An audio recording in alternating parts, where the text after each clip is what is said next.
What's up, y'all? Welcome back to another delicious recipe with Miss Vegan, and today I'm going to show you how to make this super simple, delicious jalapeno cranberry cheese dip.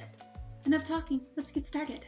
So to a bowl, we're going to go ahead and add 1 cup of chopped cranberries, 1 diced jalapeno, 1/4 cup of chopped green onions, 1/3 cup of chopped cilantro, 2 tablespoons of sugar, and a splash of orange juice. Now let's go ahead and give it a good stir until it's mixed really well. And then what we want to do is go ahead and refrigerate it to allow it to marinate for about 4 hours. And after it's marinated for 4 hours, let's go ahead and plate it up by adding 8 ounces of softened vegan cream cheese. And once that's spread out, we'll go ahead and top it with our cranberry jalapeno mix. And there you have it, this delicious jalapeno cranberry cheese dip. Ugh, it looks so pretty. So not only will you impress your guests and yourself by just the looks of it, the taste, oh, let's give it a try. Now I'm going to be using these simple buttery vegan crackers. You can use it with pretty much any cracker will be good.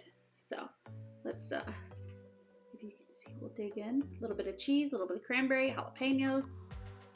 Ooh.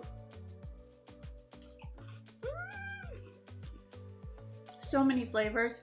Super refreshing, and it's like one of those dips that I dare you to just have one. You're gonna want to keep going back for more and more, and pretty soon the whole thing's gone. So make sure you make enough for just yourself and maybe to share if you'd like. I'm gonna go ahead and post the link for the recipe in the description below, and if you like this video, go ahead and give it a thumbs up, and if you'd like, feel free to subscribe for more fun stuff coming soon. Thanks for watching. Until next time, see ya.